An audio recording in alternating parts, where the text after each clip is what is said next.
So I'm Victoria Menzies and I'm the contact person for prestigious external scholarships.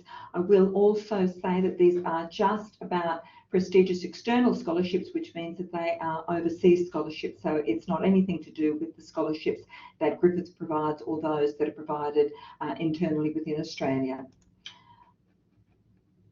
So just a few housekeeping. If you can please keep your mics on, please do use the chat function. Turn off your webcam if you would like to optimise your actual session. If you've got any questions, and we will have question time, please do feel free to put your hands up later on. The session is being recorded. It will be available on our web page, which is of course underneath the Griffith Honours College site. With that, I'm just going to hand over to Peter Binks and Kim will start recording this session. Thank you so much, Victoria. Victoria, can I be heard? Yes, you can, Peter. Terrific, thank you. Okay, just a bit uncertain there. Look, good afternoon, everyone. Thank you for all of you making the effort to join us in this prestigious External Scholarships information session. It's my great pleasure to welcome everybody to this session, introduce this session.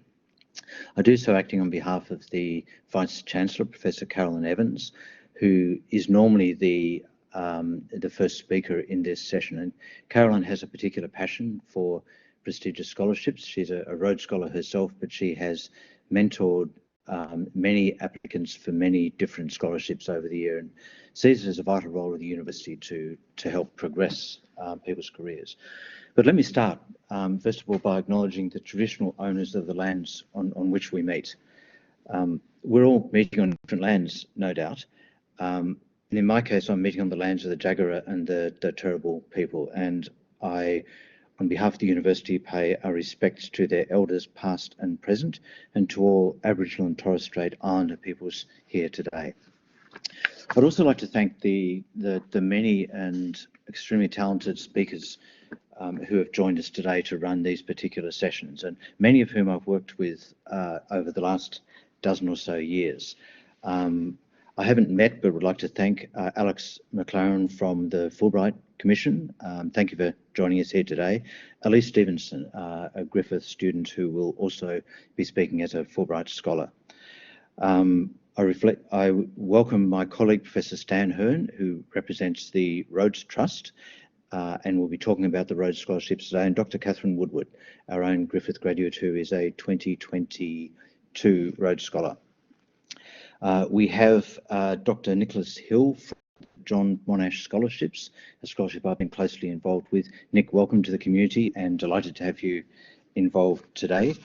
And from the Ramsay Foundation, we have Naomi Spinks, and we also have Matthew Sharp, a Griffith graduate. Welcome, Naomi and Matthew.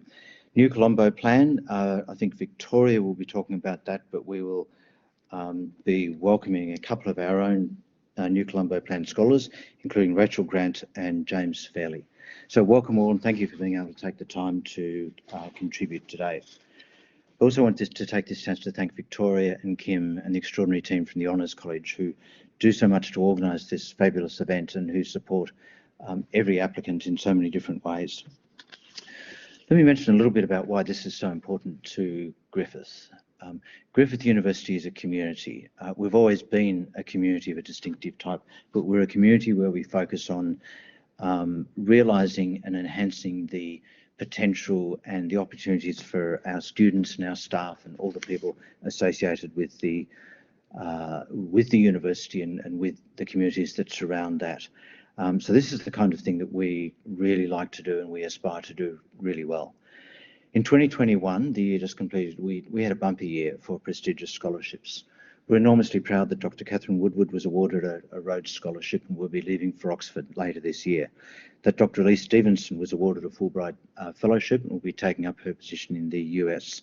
That Matthew Sharp and Ben Crocker won Ramsay postgraduate scholarships, and Sean Milligan and Patrick Cook also won prestigious scholarships to Oxford and Cambridge. We also have 6 outstanding students who are awarded New Colombo Plan scholarships, and we congratulate them and we thank them for being able to support us today. I want to add just a few other comments, which are probably as much from a personal perspective as anything. The people who I just introduced have been involved with scholarships for many years, and you'll be hearing their views as they go on.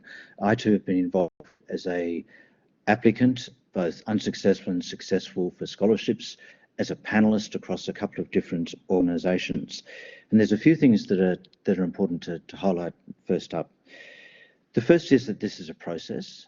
It's a process that for many of you will go over a couple of months. It asks you questions about who you are, what you want to become, what you see your challenges are, what you see as the kind of things that you will contribute to society as you go along, being Australia or the global society or specific communities.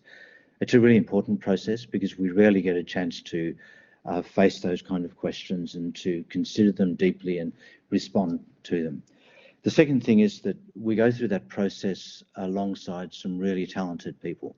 So the other people who are applying for scholarships, the people who are on the panels who assess the scholarships, the people from the foundations who support our applications are all really interesting, insightful people who we learn from as we go along. So think of the process not being one that just involves yourself, but involves a whole community that's working along there. It's a process that will have its successes and failures, and we learn from all of those. The kind of things that you ought to be thinking about as you prepare an application or even consider about whether you will apply for this is questions about what you would like to do with yourself in the next stage of your career. It's becoming increasingly important in our society, not just to have an undergraduate qualification, but in many cases to supplement that with a postgraduate qualification or international experience or experience in a whole lot of different things. It's really important to think about what experiences you want and what you'll do with those. So if you're going to apply to get a master's from Harvard or a doctorate from Oxford or a qualification from Tsinghua or wherever it may be, it's worthwhile thinking through exactly why you chose that particular path and what will you do if you're fortunate enough to get to study at one of those extraordinary institutions and complete the qualification. So that's one of the first questions you need to have in your mind. The second thing is what longer term impact you might make with that. If you do become an engineer, a lawyer, a scientist, a theologian, or whatever it is that is at the end of that path, what contribution you will make to the larger community. And being able to articulate that in a concise and very clear form is one of the great skills in applying for scholarships. It's worthwhile being able to think through what your talents are. What are the things that you have done so far that are special? What experiences you have that make you distinctive and that give you different ways to think about things. And being able to get those down in application is incredibly important. And then part of that last bit is, what do you plan to give back? So if you succeed in winning a scholarship, if you go and study at one of these places, if you follow the career that you intend, what will be the benefits that the community sees? Who will be the people who will benefit, or the parts of our society or ecosystem who will benefit from that? Being able to think through those questions is what this process is all about. So let me stop there. I'm about to hand back to Victoria, but I guess the final two comments I want to say is that we're here to support you, and that as you go through this process, any one of us is available to talk with you at any stage to guide you, to answer your questions, to address your concerns, to encourage you when you need that. And that I probably haven't seen a finer team than Victoria's team at the college in being able to support individual students. So thank you again for being able to turn up today. I wish you well in your applications. I look forward to hearing the conversations as we go along and to participating in the panel in the evening. Victoria, over to you. Thank you, Peter. So look, I just want to reiterate what Peter said. In some ways, he's answered a question that I'm going to share with you now. So first of all, Griffith is really quite extraordinary in that we are a community, and we've worked very, very hard to build that sense of community around prestigious scholarship. We pride ourselves in how we connect in and how we assist others, and we work together. And this is a great example of that with prestigious scholarship. So over the last few years, our team has really worked on building that community. And so in thinking about what does Griffith really offer, what does the Honours College really offer, we offer you a lot of connection really in with other people who have been successful within the scholarship program. So there's a beautiful mentoring program, and people very generously, as Peter has highlighted, give up their time and energy and commitment to helping you through this process.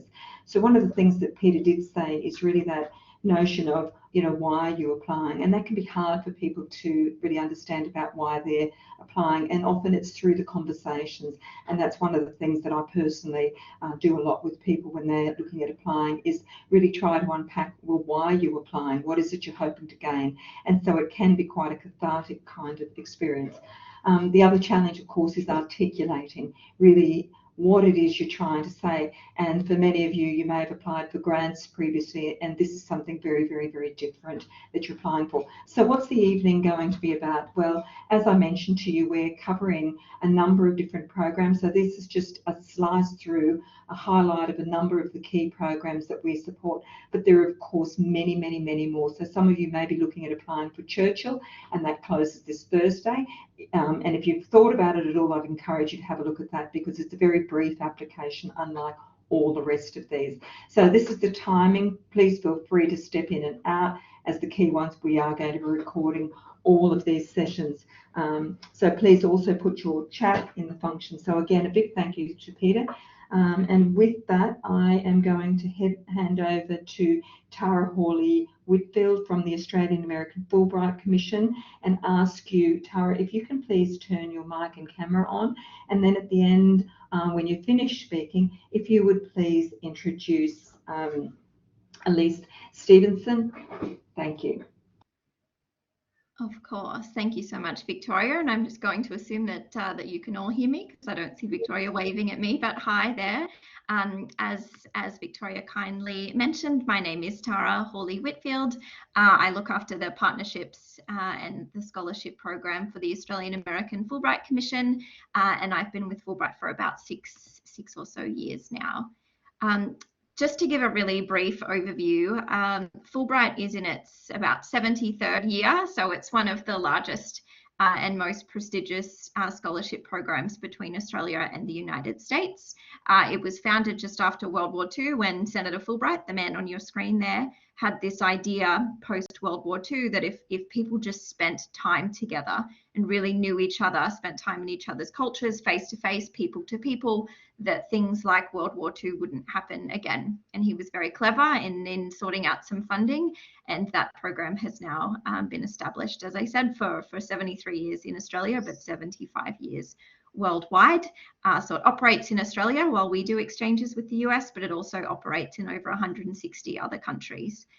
Through my office, in its history, we've seen about 5,000 alumni of the program.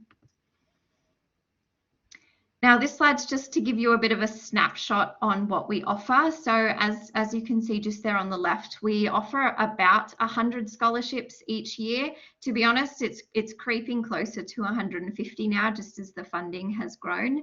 And we offer those scholarships each year in all fields and disciplines, at all graduate academic levels and career stages. So we offer postgraduate scholarships, but I'll come back to that just as we go to the next slide. But just for anyone who is interested in postdoctoral research, for those who have completed their PhD in the last 5 years, we offer scholarships for periods of research in the US for 3 to 10 months in any field, and also any relevant host institution. For any academics here in the space or professionals, we also offer periods of research or professional development in the US for 3 or 4 months. Again, it can be in any field or discipline. If you're looking at it more of a professional, we're looking at those who have about 10 years experience, as well as their undergrad degree. And as an academic, if you're an associate or full professor level, you'd be welcome to look at these scholarships as well. We also have a Distinguished Chair Scholarship, and I'll be brief about this one because it's very specific. If you happen to be a full professor and you're interested in going to Kansas State University specifically for about 6 months, and you're also in agriculture or life sciences, then take a look at that one. But just to talk briefly about the postgraduate scholarships that we offer. So these could be for any number of type of postgraduate students. So it might be you if you are hoping to complete a full master's degree in the US. It could be you if you are doing your Australian PhD program, but you're hoping to complete a period of research in the US. And it also could be you if you're looking to complete a full US PhD program. So these are, again, open to all fields of study. The research programs, that can be anywhere from 3 months up to, if you're doing a full PhD, up to 5 years. And master's programs, of course, depends on the course, but it could be for 1 or 2 years. Now, I'm not going to talk through these, but I think I've just put these slides in just to give you a bit of a snapshot of the sheer number of scholarships that we have. So for our program, you can apply, say you're applying as a postgraduate, which is what's on the screen here. You might apply, you might think that you're just applying for one scholarship, but there's just a checklist that you can, that you must attach as part of your application, and you can be considered for as many awards as you're eligible for. So say that first one at the top there, Fulbright Postgraduate Scholarships, we offer about 5 of those each year for students, but the second one down, Fulbright Future Scholarships, there's about 30 in there as well. So just by ticking an extra box, you're already being considered for about 40 scholarships. So I just wanted to show that to you so that if you jump on our website and you start looking at the different scholarships, whether that's as postgraduate or now as postdoctoral, what's on the screen, or here as we look at Scholar Awards, see how small the text got just because of all the different options. Just know that you can be considered for multiple options of your award. So just make sure you can tick as many boxes as you can be considered for. You might be curious what the scholarships themselves include. Of course, they vary really depending on the type of scholarship, how long you'd be looking to go for, whether or not you'd need tuition, all of those different things. But in general, our scholarships provide a monthly living stipend. We cover travel to and from the US. Some of the scholarships have a tuition allowance. Just take a look on the website to see which ones and how much. Some are fully funded and some have just a tuition allowance. For students hoping to complete a master's, you can work with our university placement services. So you don't need to already have been accepted into a US master's program. That's part of what we help our successful recipients do. Recipients also receive insurance coverage and of course access to our Fulbright alumni network. And our office provides comprehensive support for applicants or for recipients, everything from even submitting visa applications on your behalf, booking travel and answering the 1,000 questions I'm sure it takes to relocate to the US. In terms of what we're looking for, so in terms of eligibility, it's open only to Australian citizens. So unfortunately not open to permanent residents. Dual citizens are fine unless you hold dual citizenship specifically with the US. For all of our scholarships, you must hold an undergraduate degree. There's no age limit and it's open to any field or any host institution. So I think when people hear of Fulbright, they think of the big universities or colleges in the US. You think you must go to Harvard or Stanford, which of course you can, but as long as you're going to an institution that makes sense for you, we don't have any preferences. For selection criteria, of course, we look at your academic background, we look at your CV, but the things that are of real importance to us is your ambassadorial skills. You know, this program was founded as a soft diplomacy action. So we're looking for people who really want to represent Australia and really want to get involved in the US culture. We want to understand a little bit about why the US and why it makes sense for you. And of course, any potential outcomes or impact that you're hoping to have. This one's a little hard to see with the brightness on the screen, but just in terms of what the application involves. So of course it's a project proposal to let us know what you want to do and why, a personal statement, so a little bit about who you are behind your study, your research and work, some references, which will just, through the system, you can put in their details and it sends them a form to complete. If you are doing research, just a host letter, so from an institution in the US. If you're looking to do coursework, you don't need this. You'll also just need some transcripts and also that checklist I mentioned, so you can tell us all of the awards that you would like to be considered for. So applications are open right now. This year they close on the 6th of July at 11:59 p.m. AEST. So plenty of time to start looking at an application.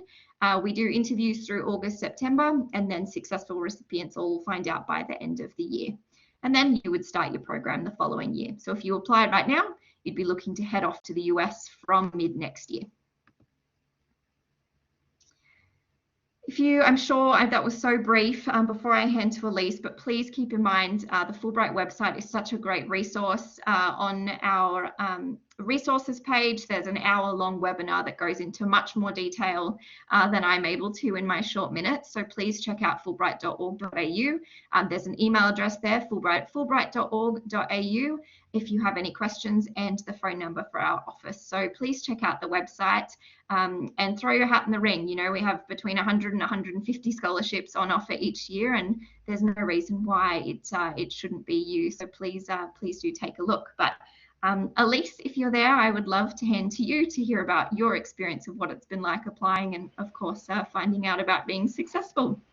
Thanks so much, Tara. Appreciate the handover. And hi, everyone. It's really great to be here tonight. I don't have anything to share, so in terms of slides, but essentially my Fulbright program, I was lucky to be one of the 2022 scholars, so awarded this year, and I'll be heading to the United States next year for a 10-month postdoctoral Fulbright scholarship, working at the University of Washington in Seattle, as well as heading around some other places. I'll be heading to Washington, DC, and Boston, and Texas, and a few other locations to partner up with researchers there for my project, which is all around gender diversity and space, so outer space, and looking at how we can future-proof our kind of future Earth endeavours. For me, because I haven't left yet, I'll talk to you a little bit about the experience of applying for the scholarship and what I'm looking forward to. In essence, I applied first, the first time I applied for the scholarship, I hadn't even finished my PhD yet. And I didn't get it. So I put in the application, you know, I thought it was okay, but I didn't get it. And on reflection, there was many reasons why I didn't get it, but I threw my hat in the ring again. And I would say that to any of you, anytime you perhaps don't get a scholarship or an opportunity the first time around, but you are really set on taking advantage of it, just try again. It's no problems. One of my mentors always said to me, sometimes you'll be the best and you won't get the opportunity, and sometimes you won't be the best, but you will get the opportunity. So don't take it personally, but do use it as an opportunity to improve on what you put forwards and how you communicate about yourself. For me, the trickiest thing about applying was securing the host institution. So as a postdoctoral scholar, you did need to have a letter of offer or kind of letter of invitation from a host university before you apply. What I found really helpful in this is making sure that you are networked. So if you know people already in the United States at universities, or perhaps you can find the people you need to know with this simple, you know, website lookup or on LinkedIn, that's really important to be able to secure that sort of support. Once you have the scholarship though, it's also much easier to get the support you need in terms of going over and forming other collaborations and partnerships. For me, why I chose Fulbright was because I have a genuine interest in the US-Australia relationship. And one thing I'd say is that there are lots of good opportunities out there, but not every opportunity is a good opportunity for you. So although all of these scholarships look amazing, sound amazing, are amazing experiences, do think long and hard about what you actually want, what lifestyle you want, and whether that particular scholarship is the right one for you. So if you do have a genuine interest in US-Australia relationship, I really thoroughly recommend it. The other things that I found really pleasantly surprising is we had our orientation earlier this year in person in Canberra. And usually for these sorts of international scholarships, I'm used to being in a room packed with political scientists and, you know, international relations folk. As Victoria just mentioned there, I was a New Colombo Plan scholar. This was certainly the case. There was a lot of those sorts of folk. But what I really loved about the Fulbright room that I was in, there was 100 odd people there, and there was maybe 2 of us who were studying this same field. You know, we had amazing people like one individual who studies the emotions and feelings of trees, and then you have, you know, experts in science communication, and just the broad range and depth was amazing. What I also loved was that, as Tara mentioned, this is a cultural exchange. You're meant to be out there as an ambassador, so I'm really keen to go over and visit national parks, to be part of, you know, the startup scene, to kind of really invest in all of these unique, interesting, and different kinds of opportunities. So tips for applying, you know, kind of think about what's values aligned, where you can add. Really think about, you know, essentially the scholarship is about embodying those values of Fulbright. So where do you sit within that? And then finally, you know, finding the people who can support you. You'll need to go through many, many versions of writing your application. You'll also need to be strategic in thinking about your referees. But overall, although I'm yet to go, I'm very excited for the opportunity, and just honestly so grateful to be part of the network already. You know, we talk daily, even though we haven't left. So this is a window into a greater network of people out there, and I encourage you all to apply. Thanks, Tara. Thank you, Elise, for that summary. It was wonderful, and Tara as well. If I could please ask now, Stan, if you wouldn't mind turning on your camera and your mic and sharing about Rhodes. Thank you.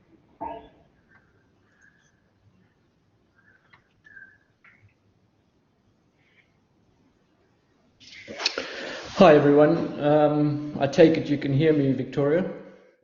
Absolutely, Stan. Thank you. Well, good evening, everyone. I'm going to chat very briefly about the Rhodes Scholarship this evening. And I'm delighted that one of our recently elected scholars, Catherine Woodward, will be talking after me. I'm sure that you all would much rather hear from her than from me, so I will try and make this as brief as I can. So the Rhodes Scholarship was established in terms of the will of Rhodes, Cecil Rhodes, in 1902, and it lays claim to be the most distinguished academic scholarship, postgraduate scholarship in the world. It, as you know, Rhodes himself is somewhat of a controversial character, but we like to believe that the reputation of the scholarship rests on the contributions of our scholars, and the scholars, indeed, once a Rhodes Scholar, always a Rhodes Scholar. There is a huge international body of scholars that keep contributing, despite the fact that they've left Oxford. Yes, I see Victoria has just posted that Pete Binks was also a Rhodes Scholar. I had the misfortune of spending most of my time at Oxford with him. Despite the fact that the quality sought in a Rhodes Scholar was intellectual distinction, concern for others, energy to lead, and a focus on public service. Okay, so what is the Rhodes Scholarship? The Rhodes Scholarship is a fully funded postgraduate award that enables you to go and study at Oxford. You go for 2 years in the first instance. In some instances, you may be allowed to stay for a third. Applying for the scholarship is a challenge, but as people in the previous session and Peter Binks in the introduction said, it is a challenge, but it's a challenge worth undertaking. This year, there have been some changes made to the application process. One of the things that distinguishes the scholarship is the requirement that you write a personal statement. And the personal statement gives you an opportunity to sit back and reflect and write something about yourself in your own voice.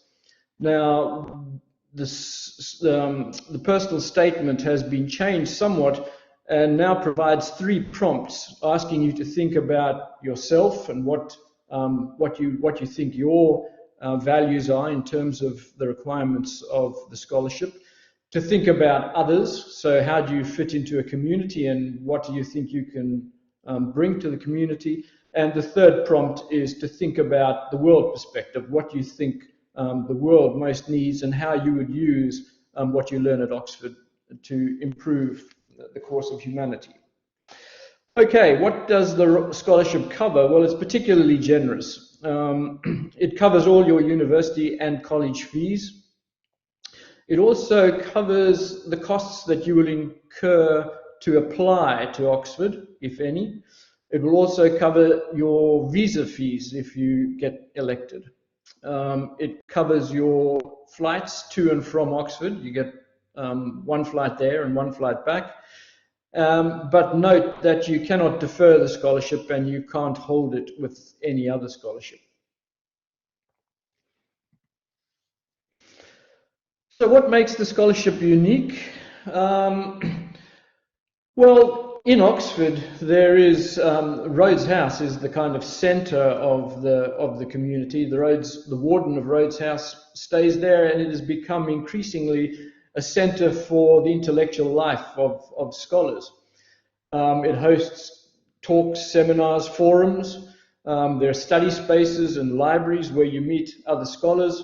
And you also have a couple of absolutely incredible social events, particularly the coming up and going down dinner and the Rhodes Ball. So unlike other scholarships, you have a whole community waiting to welcome you to Oxford and to help you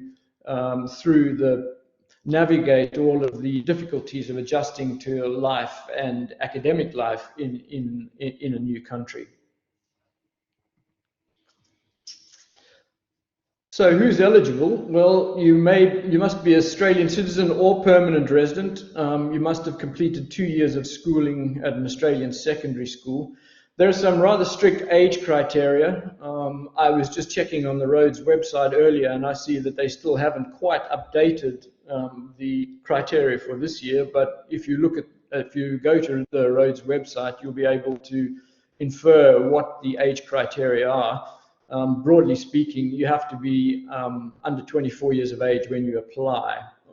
But in some instances, if your path through university has not been a traditional one, in the sense that maybe you started slightly later, or you undertook a medical degree which is regarded as a single degree over 6 years, then the age eligibility can be relaxed slightly. You see, I've highlighted the meet and exceed the entry requirements for your chosen Oxford course. We're finding that Oxford is getting more and more difficult to get into. So just meeting your undergraduate degree or getting an undergraduate GPA of 6.75 or higher is not really a guarantee that you'll get into your first choice of course. We're also noticing that Oxford are putting quite stringent requirements on certain degrees. So for example, if you wanted to do a global health kind of degree, you might find that they'd want a year's worth of work experience in a field that relates to global health. So you need to check very carefully the entry requirements for your degree, particularly if it's a master's degree that you want to go and do. And like many other scholarships, of course, you're welcome to apply again, but you only get 2 shots at the scholarship. And you have to, of course, meet all the eligibility criteria again, so particularly the age one. Okay, so in terms of the will of Rhodes, there were 4 particular characteristics which we look for in a scholar, not only academic achievement and excellence, obviously, but also energy, where energy is defined as someone willing to use their talents to the full. And this can be demonstrated in diverse areas such as music and debate, dance. It's not only sport. Sport is sometimes associated with the Rhodes Scholarship, but I think that we've moved beyond that for quite some time now.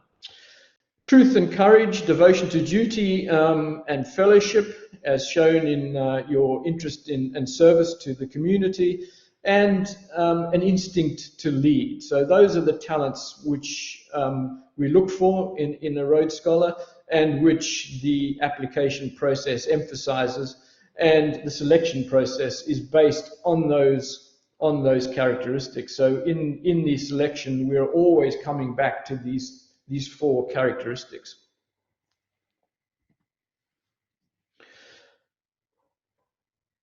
Rhodes Scholars are not of any particular type.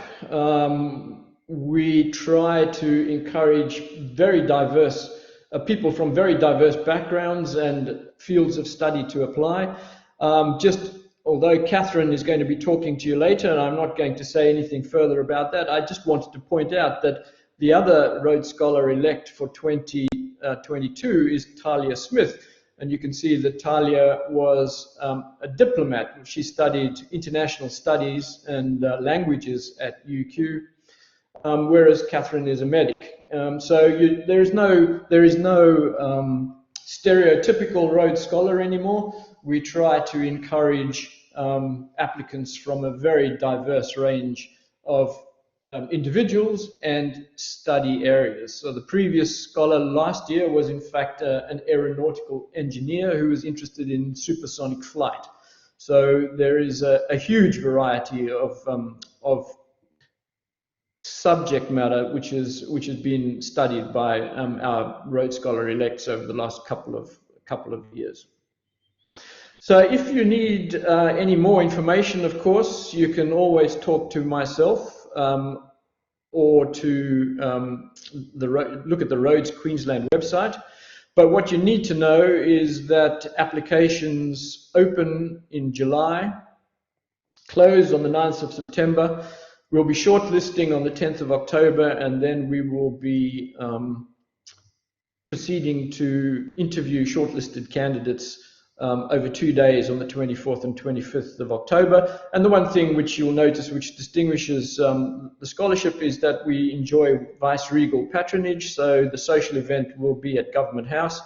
And so the interviews will also be at Government House and will be chaired by Her Excellency, the Governor of Queensland. So that's all I really want to say, and I'll hand over to Catherine, and I'm sure that she will give you an insight into the application process from last year.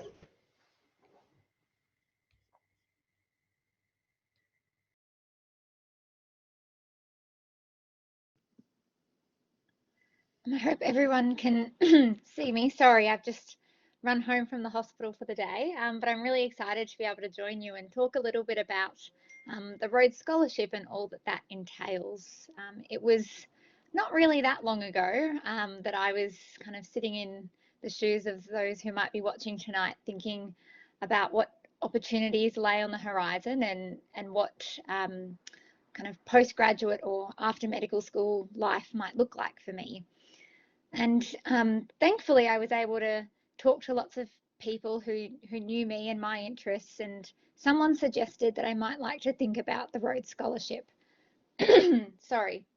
I think when the words Rhodes Scholarship first left this particular person's mouth, I was a little bit taken aback and immediately thought that that isn't something that I could do, and I am not nearly kind of learned enough or smart or accomplished enough to hold such an impressive title.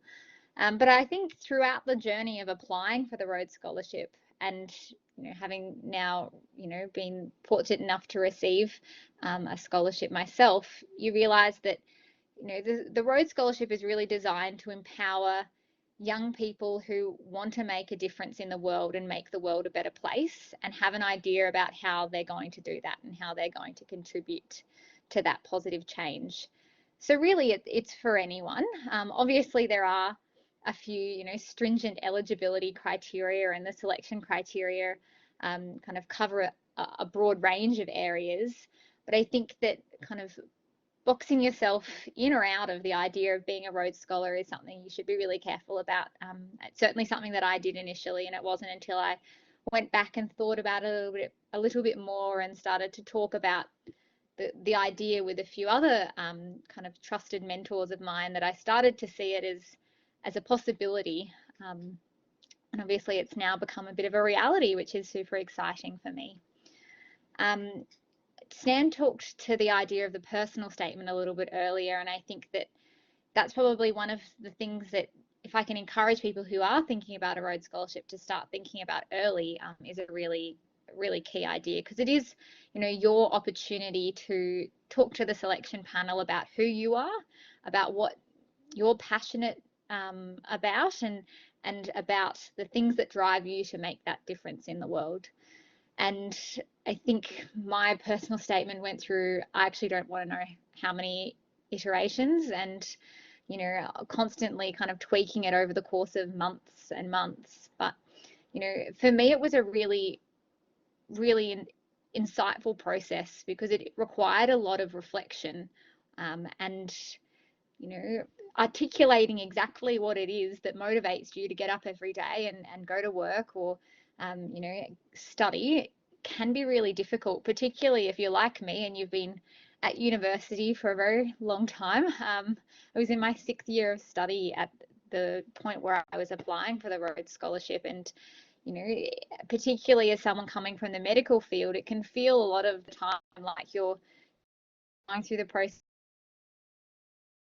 next set of exams, doing your next hospital placement, and just kind of ticking all the boxes until you graduate, or until you know, proceed in your career. So taking a moment to take a step back and reflect on where you're headed and why you're headed in that direction was, for me, really worthwhile. And I think even if I hadn't received the Rhodes Scholarship, would have been one of the most beneficial parts of just the application process itself. I do think that, you know, the Rhodes Scholarship is obviously one of many different scholarships available to fund postgraduate study, but particularly if you're a young person, I think the idea that Rhodes is this community that really wants to empower you, to give you the opportunity to deepen your knowledge, whilst also being involved in a network of other really passionate and interesting young people who also want to make changes in their world and their communities, is a really exciting thing, and something that I'm only just starting to tap into. I've had a few meetings now with the other young scholars who are all getting ready and gearing up to head over to Oxford later in the year, and the excitement and the enthusiasm is really palpable, and I'm really looking forward to joining that international network and being able to bounce ideas off one another and work together. And, you know, in however many years' time, like Stan reflects on Peter being one of his compatriots when they were over in Oxford, having the same experiences with my fellow Rhodes Scholars as well.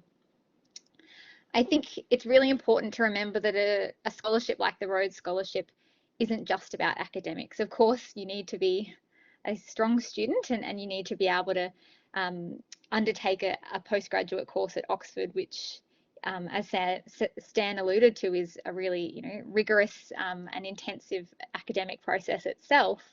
But also, it really is about using your talents to the full. And for me, I'm not an elite sports person, nor am I a particularly elite musician.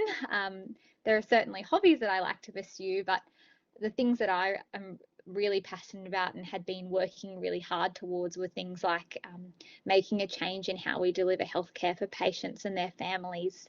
And those are the things that I dedicated a lot of my time to in undergraduate and postgraduate study, and were the things that I was able to then demonstrate to the committee as my kind of areas of pursuing my talent, I suppose. So just from thinking broadly about those selection criteria, and not, you know, knocking yourself down for not being, you know, the next Beethoven or some other kind of prodigy, and just thinking about the ways that you contribute to your individual communities that you're a part of. I don't necessarily know that there's any one way to kind of successfully organise an application for a Rhodes Scholarship. For me, I was really fortunate in that I started thinking about it quite early, you know, probably as far back as the December before applications were due. And for me, that meant I was able to plan out my time really clearly and just take things bit by bit. I was studying my final year of medicine whilst applying for the Rhodes Scholarship, so being able to kind of slowly chip away at an application that is as intensive as the Rhodes was really important for me. And just being aware of the kind of many pieces of the puzzle early. You know, you've got numerous references to collect, you've got a personal statement and an academic statement, and just knowing what you're getting yourself into and planning your time is really important. but also knowing that given the kind of extended process of that application, there are going to be times where you feel like it might be a bit much, and do you really want to keep going with this? You know, there was certainly times where I was having discussions with Victoria saying, you know, there's, you know, so many other applicants who come from really incredible backgrounds. You know, it's such a labour intensive process. Is this really something that I want to push forward with, given the kind of many other things that I was trying to do at the same time? But having trusted mentors around you and support people who can encourage you, I think is really important as well. So finding those people early would be something else that I would encourage. But I'm more than happy to have a conversation with anyone that's looking to apply this year, and you can contact the Honours College or Victoria, and they'll be able to get in touch with me as well. So really keen to see other Griffith students and alumni as part of this Oxford Rhodes Scholarship kind of group. There's only a few of us so far, so I think it would be really wonderful if we can get more applicants and more Rhodes Scholars. Thank you for that, Catherine. I think that a lot of your messages will resonate actually across all of the scholarship programs. So a big thank you to Stan as well for also providing an overview. And with that, I'd like to call on Dr. Nicholas Hill, Director of Scholarships and Alumni, John Monash Scholarships. And a reminder that this session is being recorded, and we're now moving on to a different scholarship. Nicholas, if you could please turn your microphone and camera on, that would be great. And when you finish presenting, if you could pass over to Emily Ragas, please, and ask her to turn her camera and mic on. So thank you. Certainly can, very much, and hope you can hear me clearly. Perfectly, thank you. Okay, thank you. And good evening, everyone, and thanks so much for coming along. And I'd also like to thank this for inviting us to do a presentation. My name is Nick Hill. I'm Director of Scholarships and Alumni at General Sir John Monash Foundation. I'm going to talk a little bit about the process and about what we're doing, but I think more importantly, Emily's going to be joining us to kind of bring the narrative alive. I'm also going to credit Peter here. I've been smiling because I'm very, very new into this position, and Peter some years ago actually ran the foundation. I'd also like to just very briefly acknowledge and pay respect to past, present and future traditional custodians and elders of this nation, and the continuation of cultural, spiritual and educational practices of Aboriginal and Torres Strait Islander people. The foundation identifies that the privilege of education carries great responsibilities. It's given not for individual benefit alone, but to befit persons for the high duties of citizenship and for the roles of leadership in all fields to make Australia great. So General Sir John Monash was an extraordinary man, and you'll learn a great deal more about him if you consider applying. But in essence, this quote captures what we aim at when we talk about an expectation of contributing to society. So I think I'll move on to say that, first of all, many congratulations to those of you considering postgraduate study, and I really wish you well. But let's be frank, you're here to find out quite understandably what kind of support you might get for those studies. It's what I did, and then I thought about what to do to ensure I'm the standards of the supporting organisation. So I'd like to just reflect on what some of the previous speakers have said. It's incredibly important that you have that capacity to reflect when you're considering your application. I think just listening to Catherine then, you know, it's quite a challenge to put yourself out into these applications. There is a lot of work and a lot of self-reflection, but it's really important because I think the other thing that I took away again from Dr. Stevenson earlier is that it pays off to put the yards in. So we are open to any discipline. There are no age limits for the Monash scholarships. We encourage applicants to select institutions that best suit their studies and desired area of impact, whatever that might be. So it's entirely global. When you join a network, and I'll talk a little bit about our academy later, but you receive effectively ongoing career support and professional development after you finish the program as well. Eligibility, very briefly. You must be an Australian citizen. You've got to have completed or be about to complete a degree from an Australian university. You should be planning to undertake postgraduate studies in overseas university commencing in the calendar year following the year of application and selection. Although for us, it's not actually necessary to have been accepted to the institution at the time of applying.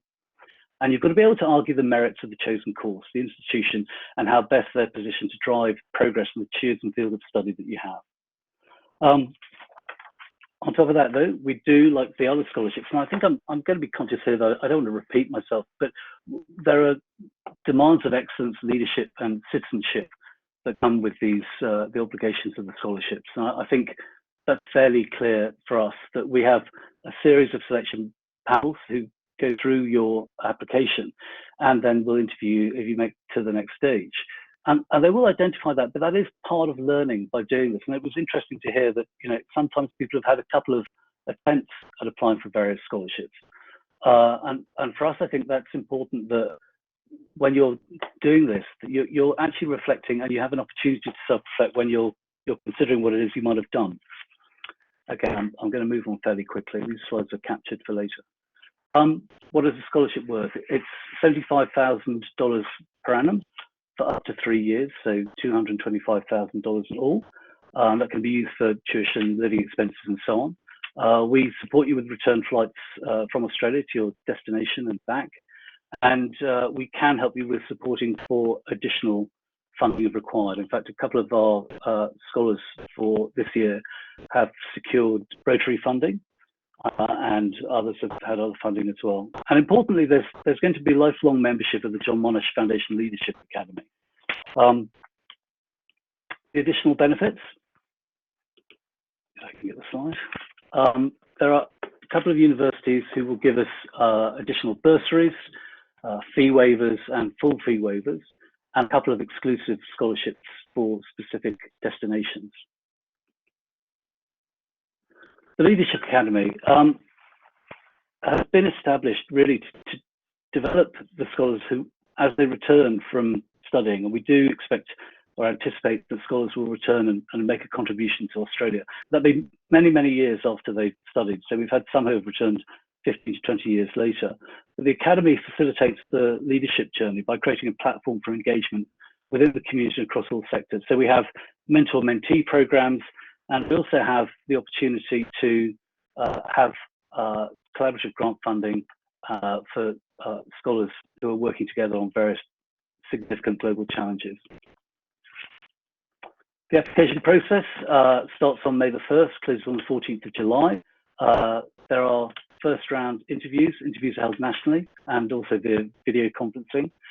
Candidates are then selected for national interviews, which are held over a couple of days in both Sydney and Melbourne. And the scholarships are awarded annually, and the offers are made in November.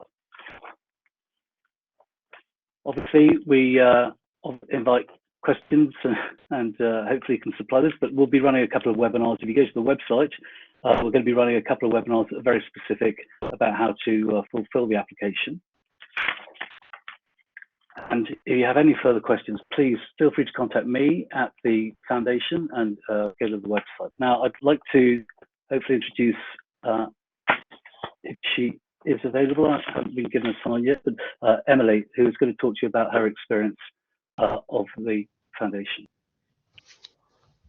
Hi, I hope everybody can hear me. I've just realized it looks like I'm wearing exactly the same outfit as my photo, but it's actually quite different. Thank you so much, Nick, for the introduction, and to Griffith for having me today. I thought I would start off by talking a little bit about myself and why I decided to apply for this scholarship program. At the time of applying, I was living in Borneo, working in a refugee camp for the International Committee of the Red Cross, which is a conflict arm of the Red Cross. And I had previously worked on helicopters as a trauma retrieval nurse at the Royal Brisbane Hospital, and I'd received a Winston Churchill Fellowship to look at disaster management. Now, it was during that time that I was in Borneo, I started to consider some aspects of where I felt that my career could go and how I could contribute further to not only society, but to women's health. I read a really bad statistic that the UN had released that women and young girls were 14 times more likely to die in a natural disaster than men. And I started to think about what that meant and what that meant for somebody who'd worked significantly in health and in disaster management, and how I could contribute a little bit further. So I looked at some of the scholarship programs, and I started to think about what I could do and how I could do it, and I came across the Sir John Monash Scholarship. Now, for me, it was an amazing scholarship program because it really focused on looking at it from a leadership perspective, which is where I wanted to be in the future, but I also wanted to come across and bring forward some of the skills and different things that I'd learned throughout my career on disaster management and on the helicopters. I was really fortunate to have had some amazing mentorship, especially through Victoria and the Honours College, who I approached to ask about my application and what it would look like. But for me, I just was really excited to be involved in a process that would dissect all of the ideas that I had and all of the things that I'd thought about from my own personal experiences, and then put them on paper. The initial idea to look at equality and equity in health came from when I first started on the helicopters, and at the time there was no toilet for women. And I started to think about that, and I thought, well, you know, there's either a men's toilet or there is a disabled toilet, and there's no women's toilets. And this is in Australia in 2019. And this to me shows that within disaster management, we need to really consider women and what women's role has, and how can I portray that in my application. So I looked a little bit deeper into who Sir John Monash was and who he was as a person, and how he was a real champion for not only equality, but trying to bring together different forms of leadership to make it empathetic and use the strengths of his team. And that's something that I really enjoyed, and that's something that you see within the application. Often today we talk about what are our weaknesses and how we can build on our weaknesses, but we rarely talk about what are our strengths. And in this application, I really did enjoy that, because my strengths are completely different to a lot of other people's. I might not be as academic, or I might not be as sporty or as musical, but I definitely have my own strengths, and there's something that I can portray throughout this application. So I did spend a really long time on it. I got multiple people to read over it, and I did some really practical things to try and understand who I was as a leader, so that I could portray that within my application. I used to walk around, and I generally still do, anybody that knows me, I walk around with a book so that I could start writing down words and ideas and brainstorm constantly throughout the day. I thought about who I wanted to be, who I would like to, in my future, what sort of empathetic leadership style I would like to have, and how I could portray that within the application process. I did then go on and I asked multiple people to talk about their own experiences in not only applying for programs, but what brought them to where they were today. This group are extremely good at supporting you. I find that throughout the Sir John Monash Scholarship cohort, it's an eclectic group of unusual minds, and there is a really strong social justice twist that you see within every application and the way people come together as a community. For me, somebody who really wants to work in health equity and is actively trying to make it so that, you know, women have much better chances within disasters, I enjoyed this because I felt that it was breaking out of the silos that I would normally have within health, and I was able to receive mentorship from so many different other people. So I cold contacted quite a few other scholars to talk to them about what they had done, where they felt they went well, where they felt that they needed extra help. And then I tried to use all of that information when I was applying.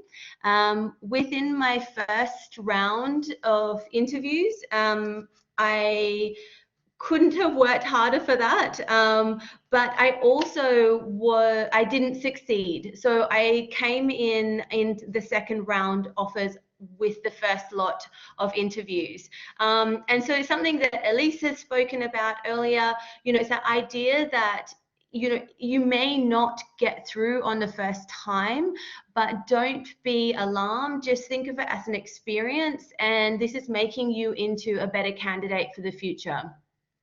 I was really fortunate to have then had a second opportunity, and I got through on a second time.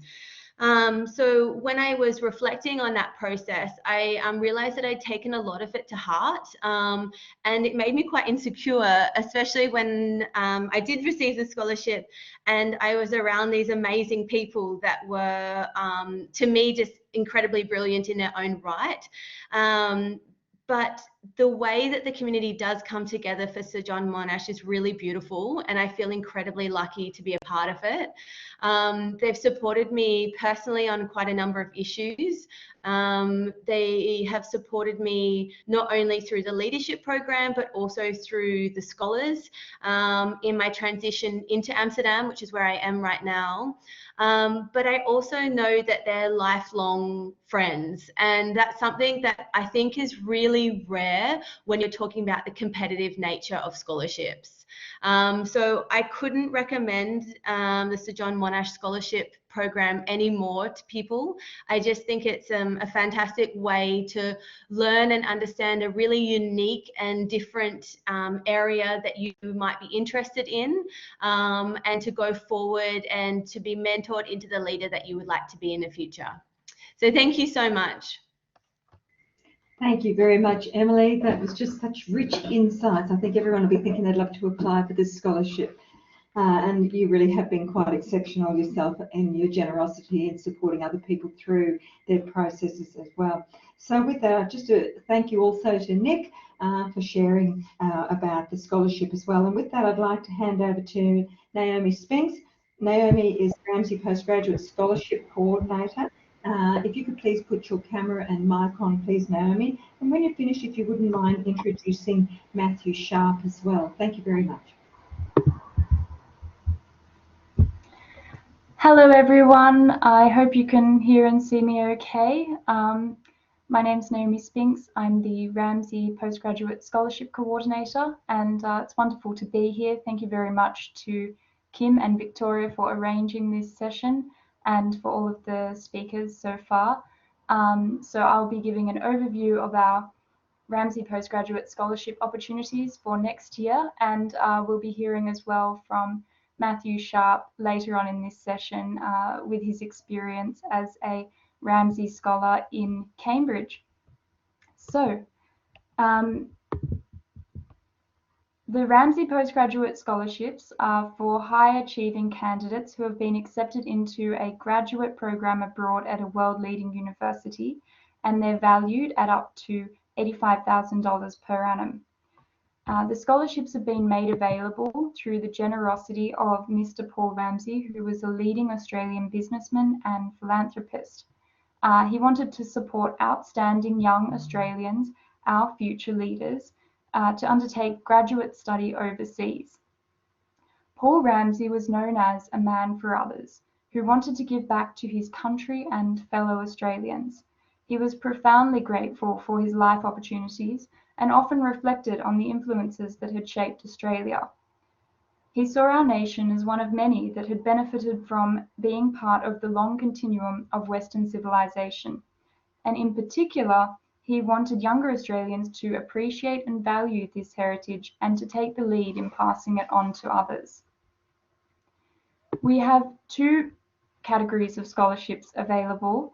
The World Universities category, which is $85,000 per annum, and the St. John's College Annapolis Master of Liberal Arts Scholarship and Washington DC Internship Program, which is valued at $67,000 per annum.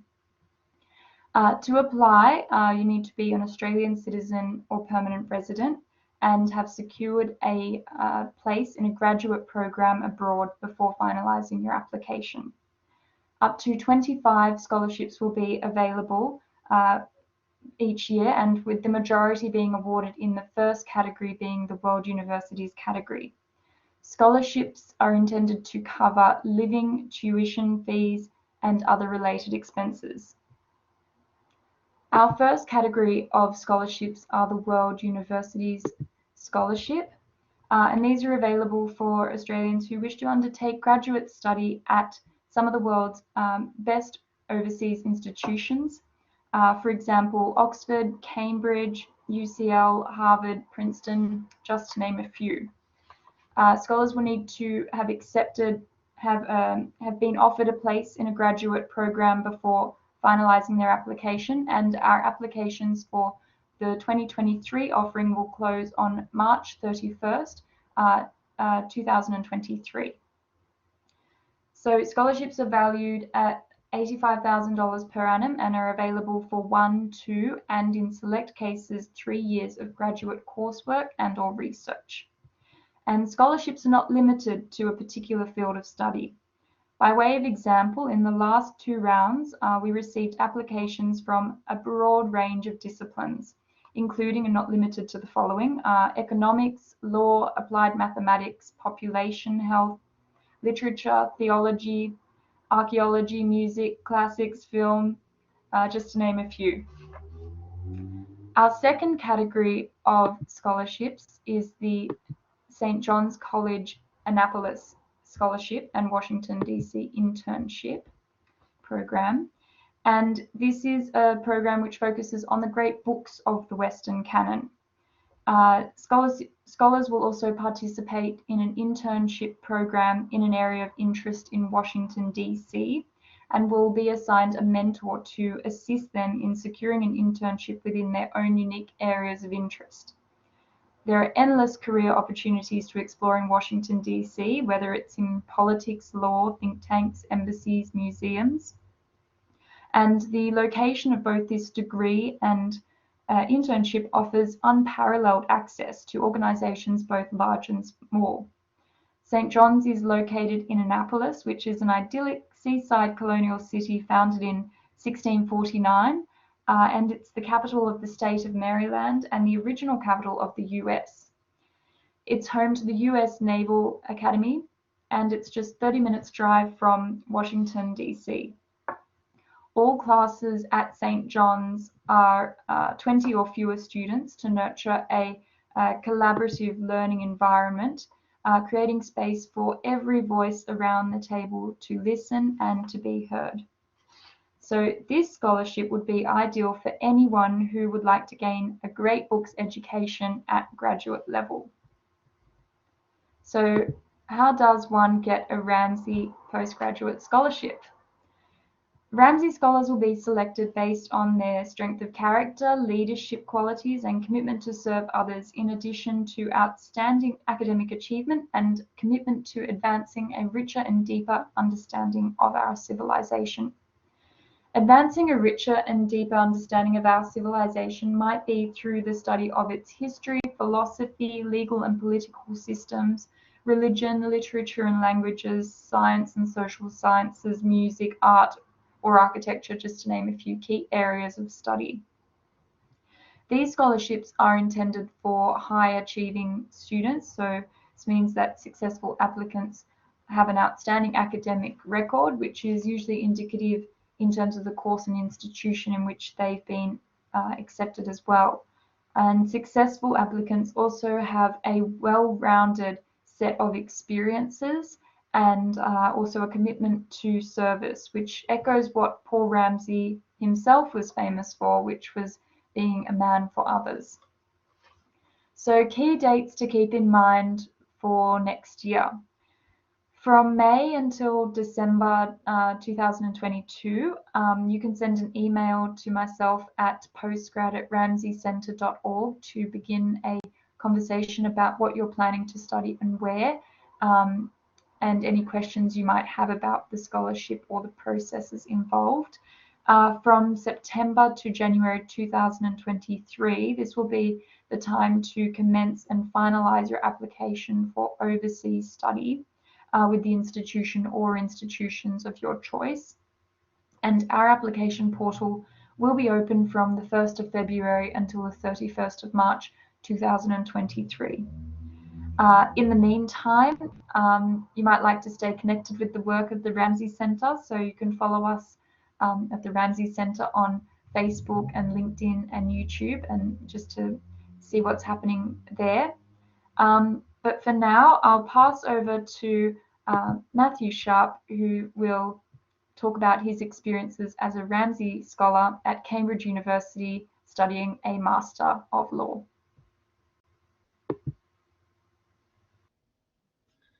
Thanks, Naomi, and hi everyone. I'm assuming everyone can hear me.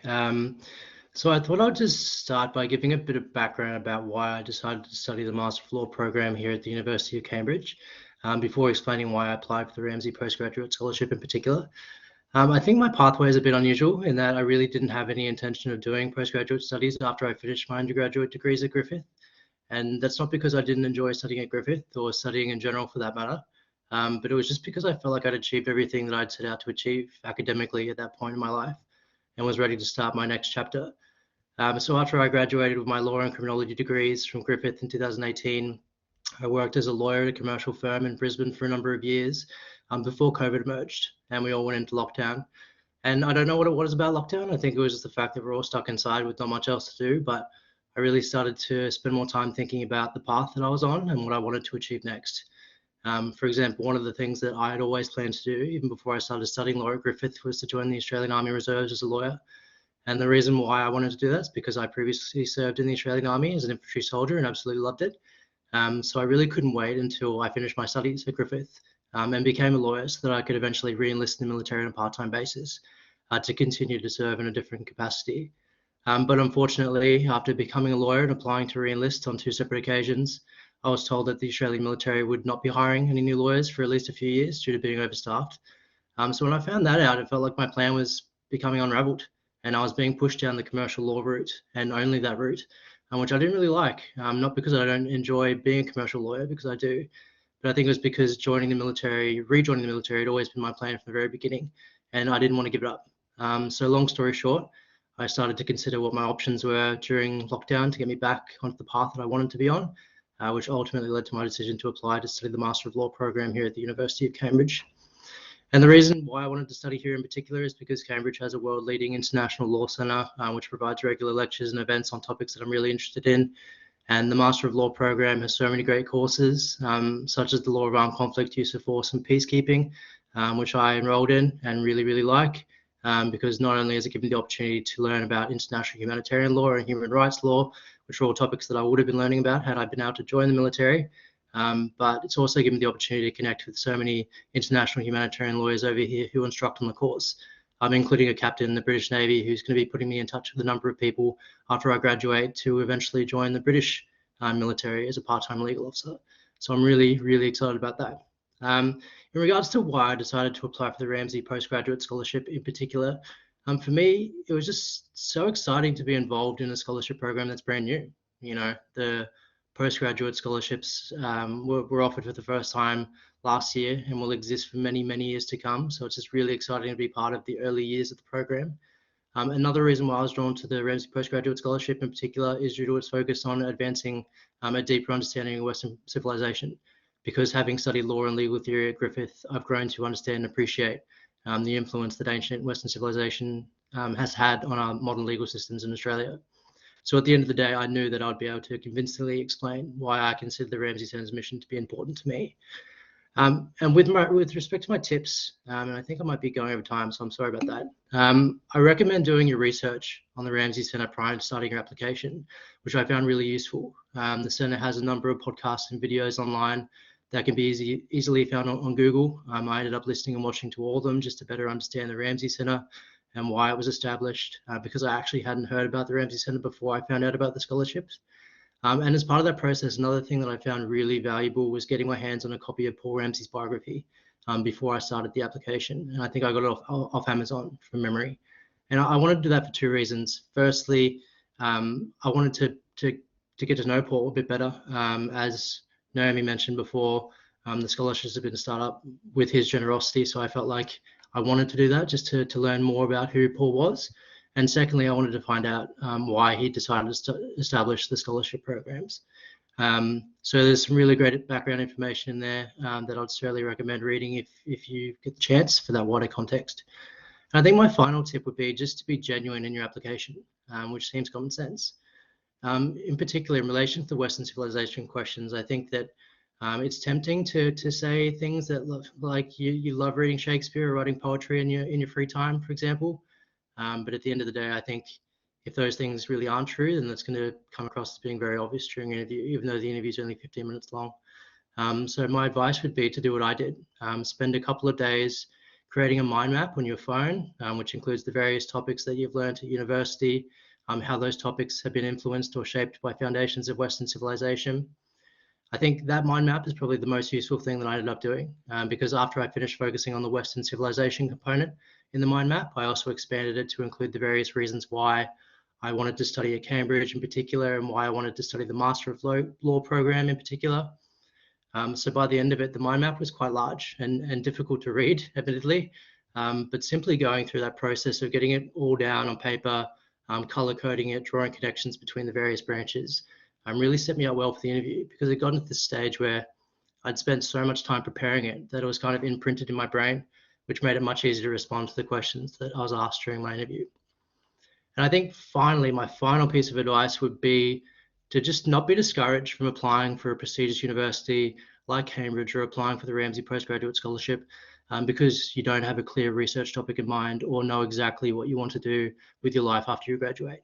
You know, I think if my story demonstrates anything, it's that the various institutions and the Ramsay Centre will be willing to support you to achieve your goals, so long as you can provide a genuine reason as to why you want to study whatever it is you want to study, because they understand the transformative power of postgraduate education.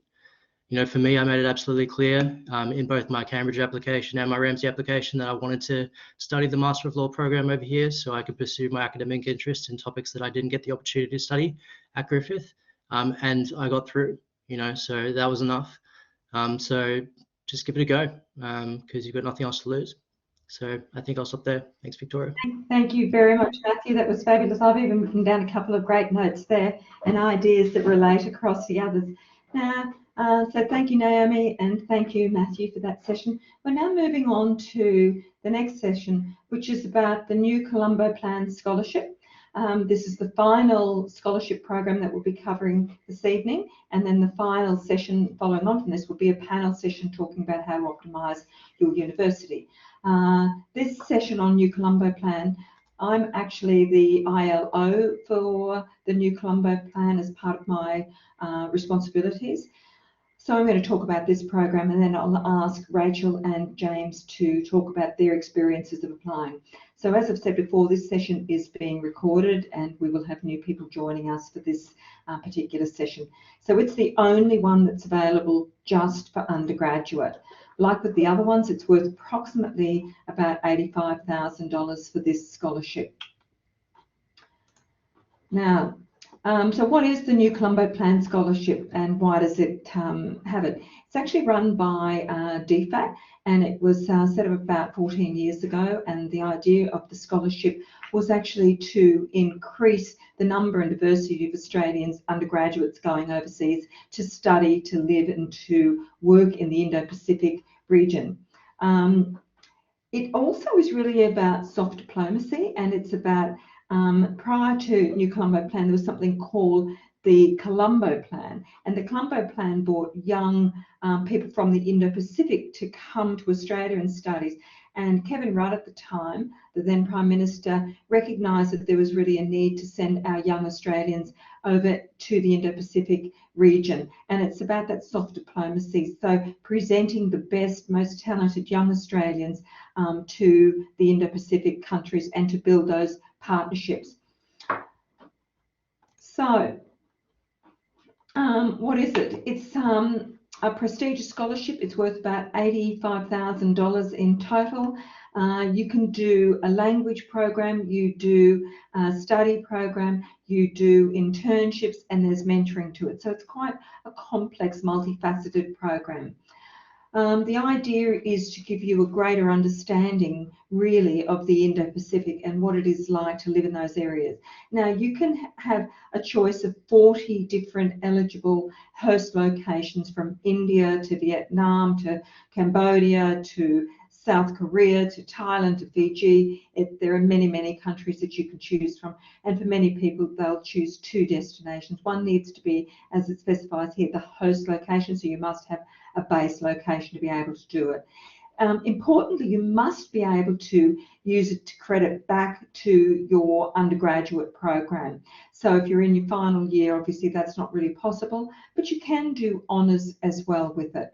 They give out approximately 120 scholarships per year. However, every university can only nominate 10 students for that scholarship, so that's not very many. Griffith has been amazingly successful in our scholarship. So last year we had 6 out of the 10 who were successful. The year before that we actually got 10, only 1 student was not able to take up that scholarship. So we are very, very successful with that. So you must be nominated is the first thing, as I said. You must be an Australian citizen. You must be enrolled in an Australian university. You must be between 18 and 30 years. However, if you are Indigenous, it can go up to 35 years of age, recognising that many Indigenous students have quite complex backgrounds and start university later. So this must be your first bachelor's degree, but you can be doing your honours. And you must have attained about a 70% grade point average to be able to do it. I'm going to talk in a minute about the criteria as well. So if we have a look at it, academic excellence, so it says 70%, however, it's weighted at 25%. So other things, if you're a music student or an art student or other areas, it can be that academic excellence is recognised in other ways. So, for example, you might be an opera singer and you might have a GPA which is, say, a 5.7 or something. However, you can demonstrate that you are really at the peak of your professional capabilities, if you like. So academic excellence also refers to things like you've had awards, or it could be that you're doing publications. And some of you may have done the Kungalanji Research Project, or if you're part of the Honours College, you might have done some research bursaries with us. You need to demonstrate very strong evidence of leadership in your community. Now, leadership, not leader roles. So something like pass is not necessarily leadership. It needs to be evidence about in what way you can show leadership qualities and leadership capabilities. So that might be, so we've had Indigenous students, for example, that have talked really about leadership qualities and what that means within their Indigenous communities. But you also need to be able to show adaptability and resilience. So that's really important because you're going over to developing countries often, and you need to be able to show that you can adapt and that you can problem solve within those communities. And I'm sure that James and Rachel will speak about those kind of things, because both of them had to urgently come back to Australia when COVID first happened, and they had to find their own way. So they showed adaptability and resilience there. Now, this is a critical one. So New Colombo Plan is really about DFAT, and it's about Australian priorities in the Indo-Pacific area. So a lot of these align also to SDGs. And so how can you demonstrate when you return to Australia that you will contribute to Australian priorities? And that could be about partnerships with Indo-Pacific. That could be about sustainable development goals. For example, if your focus is on climate change or things, it may be about that. But you really need to be able to evidence in what way you, on your return, are going to be able to contribute. And that's not just saying you're going to come back to Australia and share how wonderful the experience was and tell every single person that they should apply. You really need to demonstrate that you are going to return and contribute. And so that's about leadership. In what ways can you evidence leadership, that you have been someone who has committed to a project, have continued through. So next, Who are the key Griffith contacts? Well, myself, obviously, as the ILO, but if you also reach out to Hannah Chong or anyone for that matter from the Global Mobility team, they will assist you with the process. So it really is a complement between the two initiatives. My role in this is supporting you through the application process. So I clearly really understand about what it is to demonstrate resilience, what it is to demonstrate academic capabilities and leadership, whereas the Go Global team are able to help you with the actual program that you'll be doing. So can you get credit back? Can you, what are the partner universities in other countries that we have? So it's critical that if you're thinking about that, you apply as soon as possible. So these are some of the key dates that are coming up, and there's more information on our website with that. So shortlisted candidates, you need to put in your application no later than the 4th, which is the 23rd of 4 p.m. 23rd of May, and you will use that same selection criteria and respond in that way that I showed before. So you'll have to talk about your academic capabilities, your leadership capabilities, your resilience and adaptability, and how you contribute to NCP goals. Now, tips for preparing. Visit and make an appointment with the Go Global team. Discuss your application with your referees and or your mentor or both. Discuss your intention to apply with your program convener and make sure that you can get credit back into your degree with that.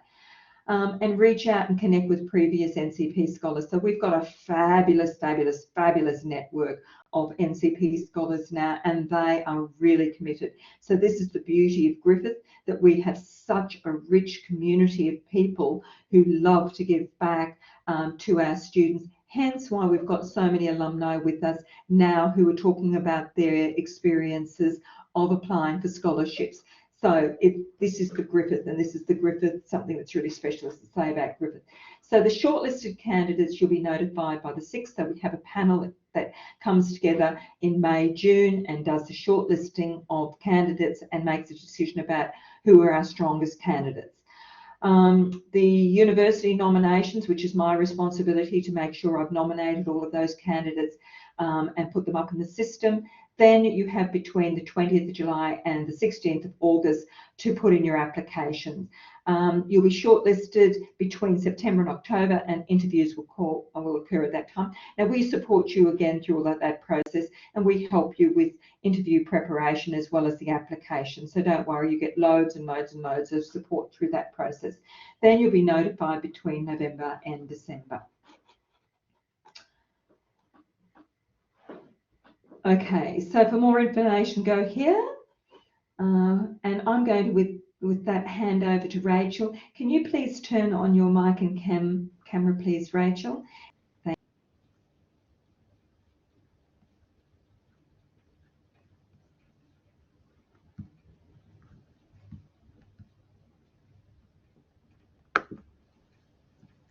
you. Okay, hopefully that's all working. Perfectly, Rachel, thank you. Perfect. Thank you so much, Victoria, and to all the speakers before me. I would firstly like to acknowledge the traditional custodians on the land of which we are on today and pay my respects to their elders past and present.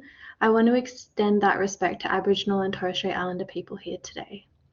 So my name is Rachel, and I'm an architectural graduate and a 2020 New Colombo Plan Scholar and a 2022 Alumni Ambassador.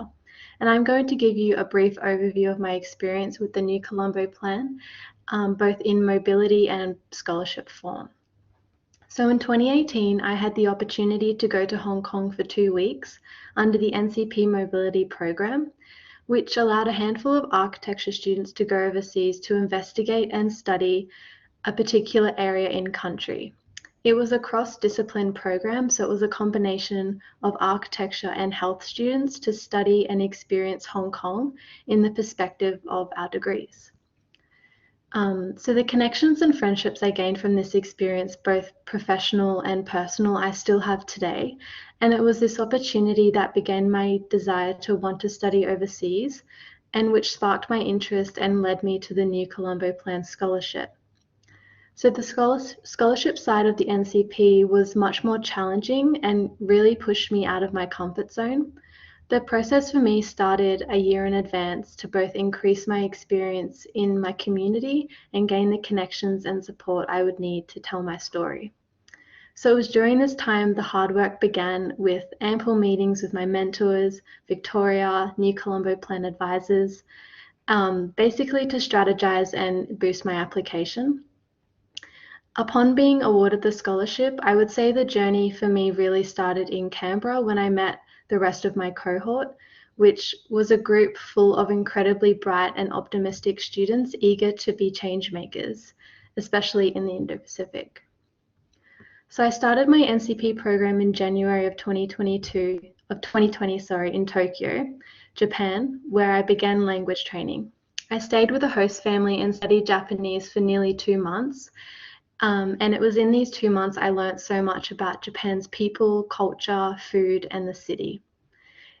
I was due to commence my study component at a university in Japan during March. However, COVID-19 played a large part in changing the course of my program, so I returned home shortly after. But my program really didn't stop here, so I continued my language training remotely from Australia, which was really valuable and helped me continue my language studies and my program. So although I have now graduated, I intend to return to the Indo-Pacific to continue language training and internship opportunities. So I think the key thing to take from this is that the program really tests your resilience and makes you stronger. So my plans from when I first applied have changed, I would say, more than 5 times, maybe even 10, due to just life or based on what is happening in the world. And like we know, COVID changed so many of our plans.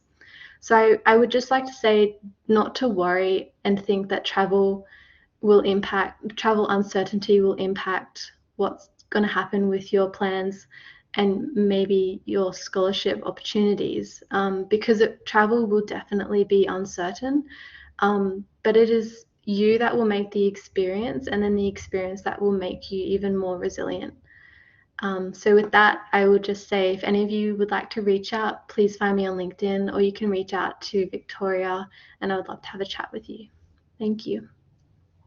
Thank you, Rachel. James, if you can please turn your mic on as well and your camera. Hello, give me a second. For some reason it's not allowing me to turn my camera on. It's probably one of the fun things of having a government computer for work. My apologies, everyone, but you'll just have to deal with my stock photo for tonight.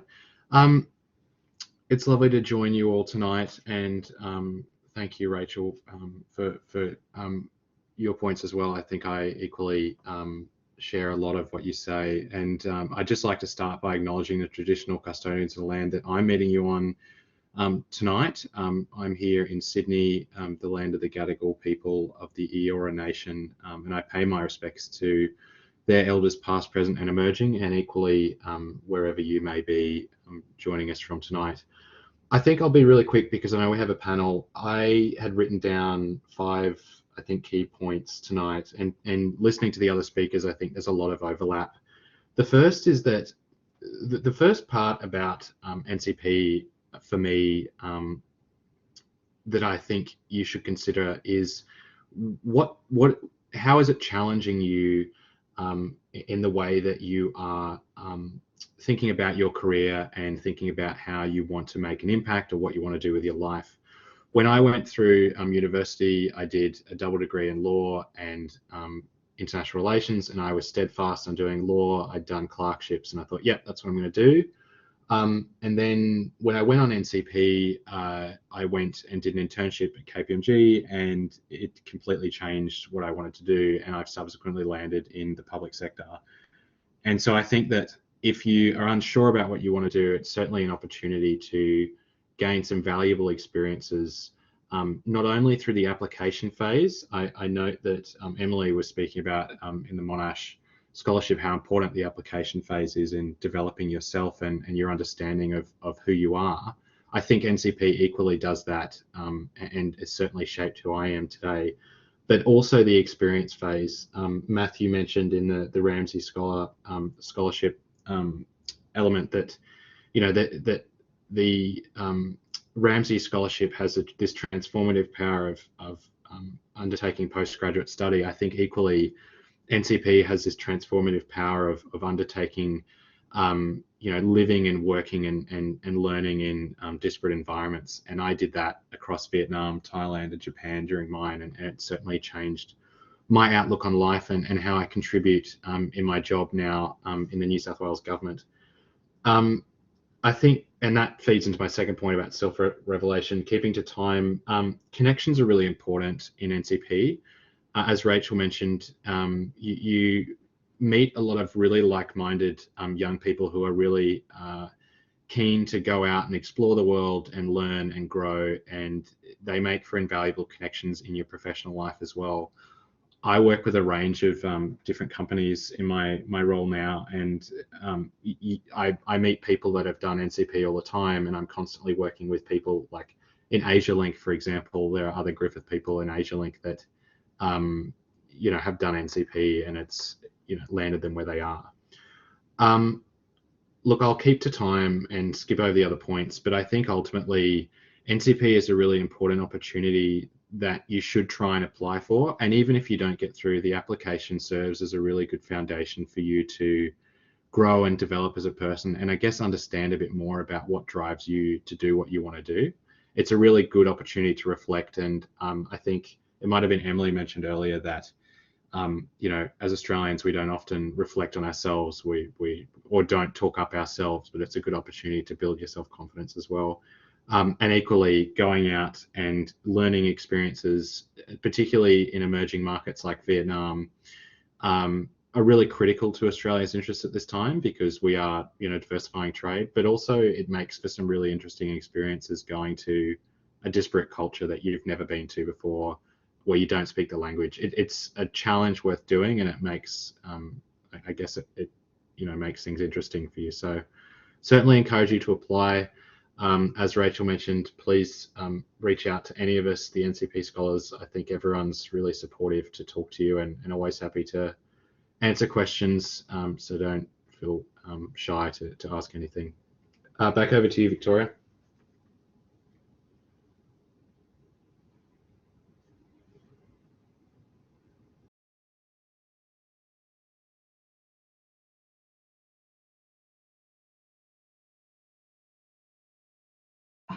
Thank you. Kim just advised me I didn't have my mic on. There are other scholarships that you can apply for, and if you get onto our website, you'll be able to see those. So there's Cambridge, there's Schwarzman. There are quite a number of other scholarships that I'd encourage you to think of. So thank you very much again, Rachel and James, for your comments there. Now, this section we're moving on to now is around prestigious external scholarships, to do with how do you write a really compelling application.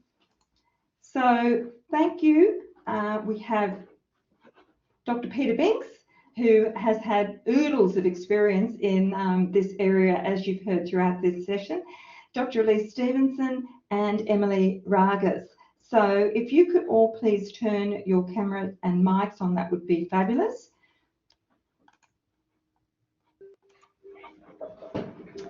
And how this session will run, which is the last session, is that I'm just going to ask 3 questions of everyone. Let's go back. So first of all, Peter, if you wouldn't mind answering the first question.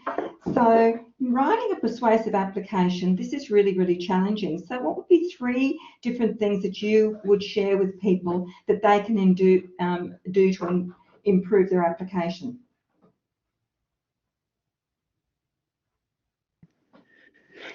Thanks, Victoria. And I'll do this very briefly because a lot of the ground's been covered. And the first thing is start early. And I think Emily gave a great example of when she talked about that, how she wrote numerous things. It's a really good idea to download the application as quickly as you can and start just kind of writing in the boxes and working out what you do. And that'll tell you what information you need to assemble. If you do it at the last minute, you'll miss a lot of good stuff. So one is start early. The second is read the questions very, very carefully and answer them explicitly. Too many applications that we've all read over the years have wonderful stuff in the boxes, but don't actually answer the question.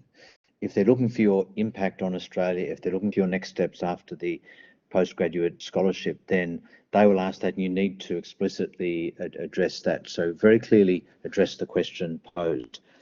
And then the third is probably the hardest, and it relates to how you project yourself. And you've got to try and find that balance, that kind of confidence and humility and ambition, which allows you to put your case across in a way that someone will say, yep, I understand this person, I understand what they are, without on one extreme being arrogant and coming across as a total wanker, which is possible to do, or on the other hand, being so humble that people don't know why you're applying for the scholarship in the first place. And I often cite the example of, I read an application, must have been about 10 years ago, for a John Monash scholarship, where the person they were a musicologist, and they were writing in, and they actually said in their application that you're likely to read an application before or after mine from someone who will cure cancer or who will resolve world peace. And I feel as a musicologist, I don't stand in the same kind of category as them. And I felt like I'm ringing her up and saying, I get a lot of bloody cancer applications, and I get a lot of people who are going to solve world peace. The world needs more music. Please tell us how good your stuff is going to be. So this is a real chance in your application to talk about what you're passionate about and why you think what you're doing is really important. So don't hold back on that. Victoria, there are my 3 points. Thank you. Thank you very much, Peter. And look, I am going to just say one point to what Peter just said then. Often, my observation, having worked with people for quite a long time with this process, people often don't see what they actually have to offer.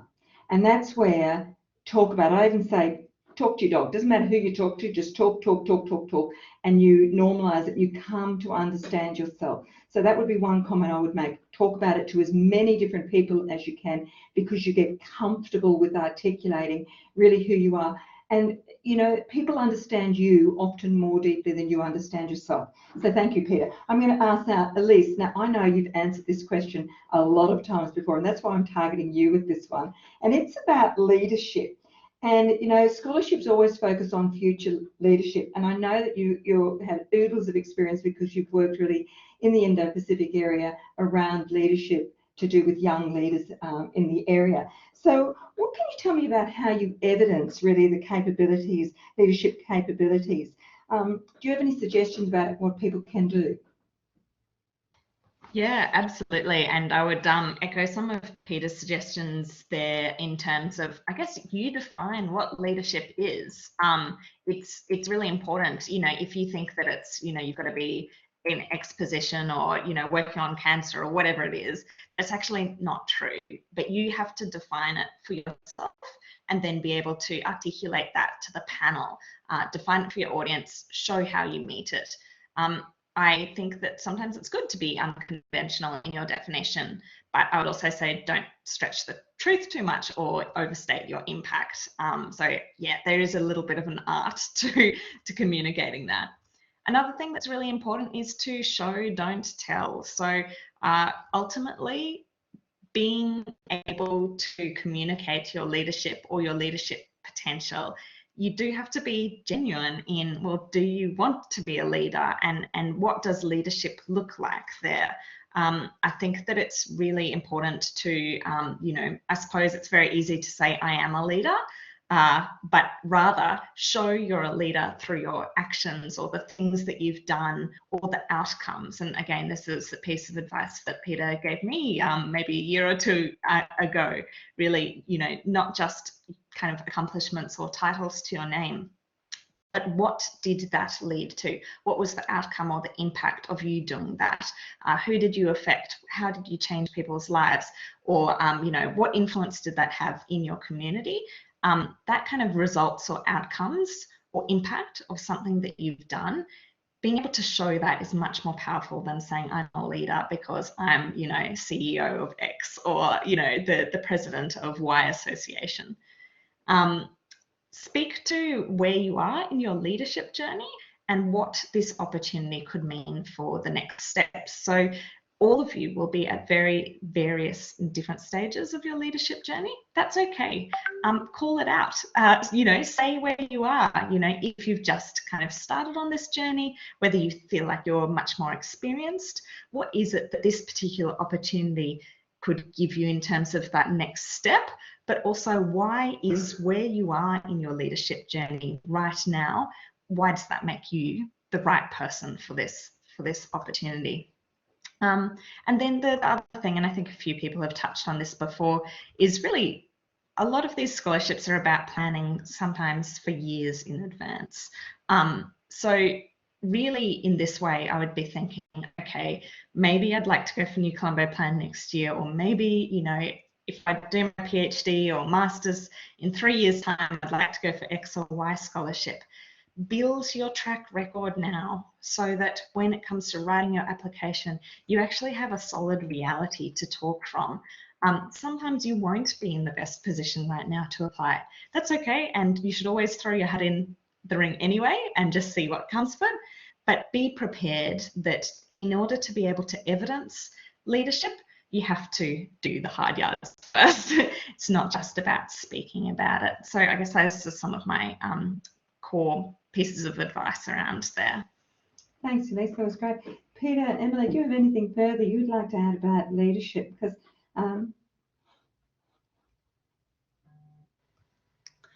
I would really love to kind of go on from what Elise was saying about the show, don't tell. I think it's really important, exactly what she was saying, because I think that, you know, there's a lot of people that are interested in doing this. This is scholarships are a wonderful opportunity. They're life-changing, and when you get given that opportunity, it's huge. But the opportunity should be granted to people that are really genuine and authentic in what they want to do, which is actually leading on to me answering the question, Victoria, that you've got for me. For me, I do think that being mentored up into the leader that you want to be is something that's really big as well. You know, I was really fortunate to seek out mentors and seek out people who I looked up to say, wow, you're a really amazing person. You've done an incredible job in your career, but you're also very kind. And that's what I would like to be. And so I think that's something that's also very important when you're considering how you're going to be a leader, what you're going to be, and how you're going to get there in the future.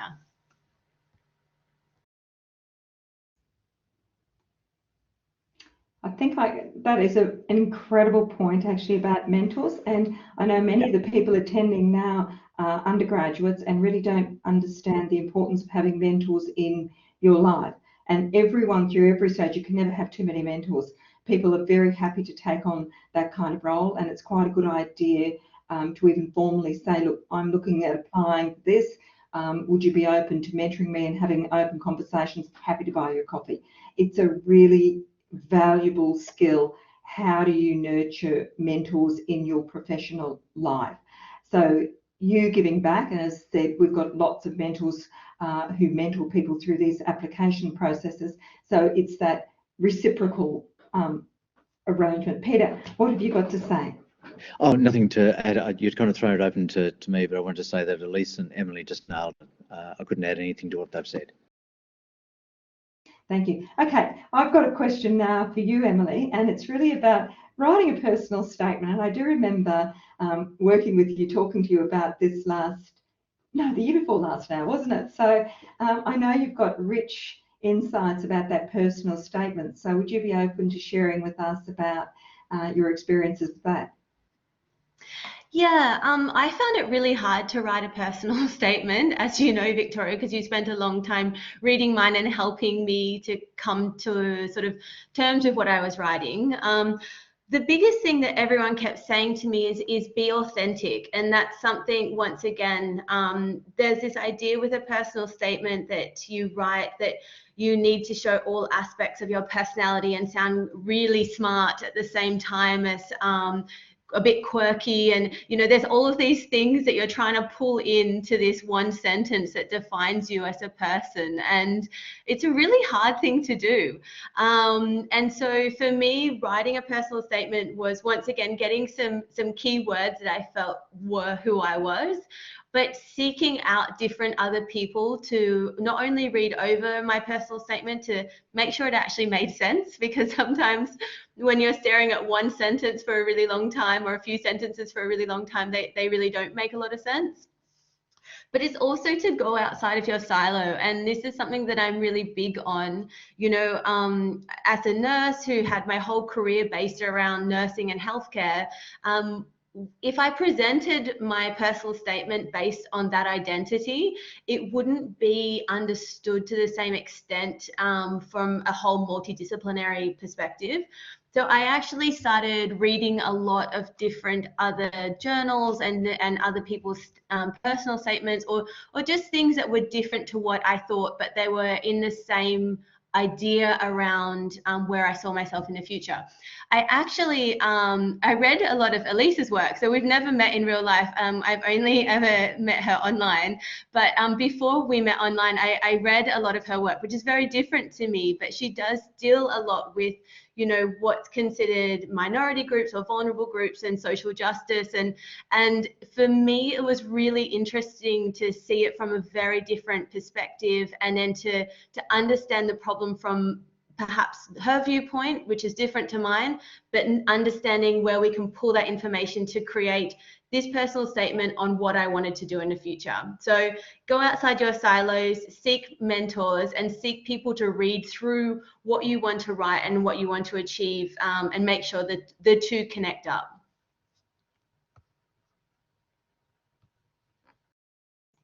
Elise, Peter, any other comments that you'd both like to make? Okay. But can I just say one thing too? So having worked with people for quite some time, sorry, Elise, I call it a literacy. It is, you know, it's a literacy. You need to learn the language almost of yourself. So the other thing is that you think about it as really, it's almost a threshold concept. So you can't write a statement, you can't actually even understand leadership until you've really unpacked yourself. And that's a threshold concept. And a threshold concept, if any of you are in education, understand what are the blocks that until you really deeply understand this, you cannot move forward. So that's that time thing that you need to sit in this space, feel uncomfortable, and you will slowly emerge with an understanding of what it is. So you can read other people's personal statements, but it will never be like your own. And each of these are totally different. And Peter alluded to that really earlier with the musician person. Be comfortable, be true to yourself, but don't think that there's one way of writing this. Everyone's going to be totally different, but it is a literacy. Immerse yourself, feel uncomfortable in the process, and through that process you will slowly come to understand really your own personal statement, but your own understanding of what leadership is. Elise, I'll hand over to you. Yeah, I was going to say very similar. I think when I was reading other people's personal statements at the same time I was reading mine, I was kind of just felt a bit demoralized in a sense, because some of theirs just, it read so smoothly and so wonderfully, and I feel like I'm quite a structured person at times and lack the substance or the heart. And so what I found really helpful was actually, I think the first, I mean, I've written a million of these personal statements now for, you know, any number of different programs that I've applied to over the years. And, you know, you can go there with a methodology and a structure and all of the rest. Sometimes you'll get the opportunities, and that's great. But then for a few, I've just been too tired actually, and just a little bit over writing personal statements, that I've just kind of thought, you know what, I don't care. I'm just going to put it out there. It's just going to come straight from the heart. And it's kind of a little bit of almost, you know, stream of consciousness thinking. And that was the personal statement that I ended up submitting for Fulbright. And it was just, you know, I didn't fluff around talking too much about accomplishments, which I feel like I'd done a lot of in the past. You know, you pack your personal statement with accomplishments. That's not very interesting reading, and it doesn't really tell you much about who the person is. So I think now I appreciate and I adopt more of a, you know what, let's just have a go, do stream of consciousness, get it out there. And yeah, your passion, your feelings, it comes across in the paper. So if you do approach it in a very structured way, which can be beneficial, just note that sometimes it might not have the same soul that your personal statement often makes it really stand out.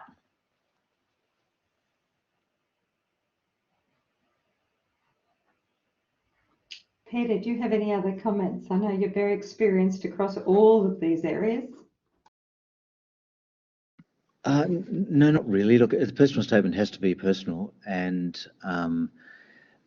it really just comes down to you getting across what you think is important to you, and not trying to meet any particular framework or anything like that. It really has to be from the heart. As someone who reads a lot of these things, you really want to understand a little bit about the person behind it and understand their values and what they bring, and you want to like them, and you'll only do that if it comes from the heart.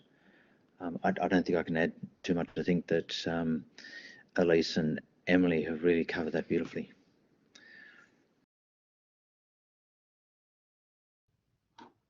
Great, I think that was a lovely comment. So with that, we've just got a few more minutes remaining. So finally, we've got a chance for some questions. Did anyone want to turn your mic on and ask any questions of the panel? Just put up your hand if you would like to.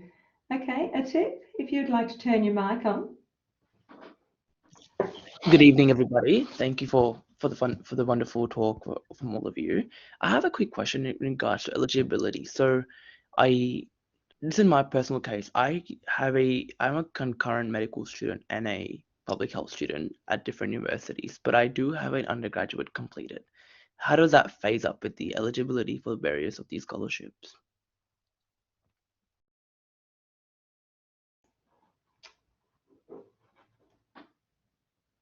Perhaps I can have a first crack at this. It's Peter here, Atif. You're certainly, your challenge around Rhodes would be age. So if you're still under 25, you're well and truly eligible for that, assuming that where you want to go is Oxford. I would have thought for the John Monash, and I think Nick may still be online. Looks like you're eligible for Fulbright if you're looking to go to the US, and Elise might well be able to answer. You're probably eligible. I don't think you're disqualified from anything from what I can see. Would other people like to add? I can comment on that if it helps at all. Yeah, go for it, Nick. Yeah, in fact, I think the John Monash Scholarship, we do have a number of students who've got their undergraduate program, have studied masters, and then are eligible for studying overseas with us. And if you want to follow that up with me, please get in touch. I also think, and look, one of the wonderful things about this evening is the fabulous amount of opportunities available to all of you who have attended this evening. We all, you know, I would like to see more scholarships from all these different wonderful foundations and organisations. So great to have those options, but I think you would be certainly eligible for the Monash.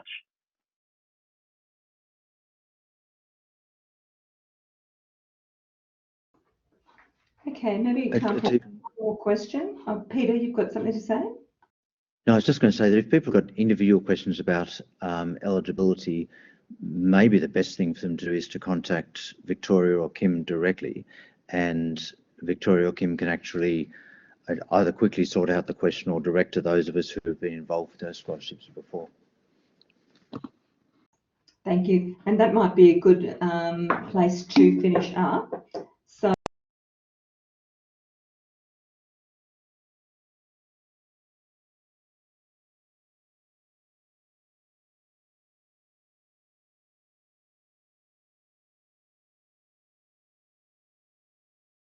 sorry, I've been speaking again without my mic on.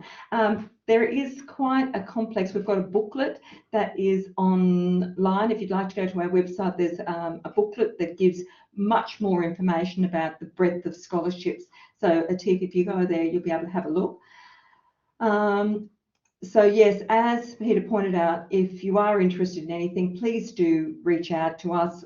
We can give you assistance. We can certainly link you up with other scholarship recipients and the scholarship teams if you're interested. But number 101 before any of these things is to do your research. So there are many scholarships that really do not suit your own circumstances and needs. When you have a look at the scholarships, they vary quite dramatically, and you need to think about which university is right for you, which scholarship is right for you, and each one of you will be totally different. But with that, I'd like to say a huge thank you to all of our presenters, a particular thank you to Peter for opening the session. And I'd also like to say a big thank you to the Honours College team, particularly Kim and the rest of the group, who've done a huge amount of work with this. So we are here for you. If you're interested, have any questions, please do just reach out. So thank you very much for attending this evening, and have a lovely evening. And we look forward to seeing you all again. Goodbye. Thank you.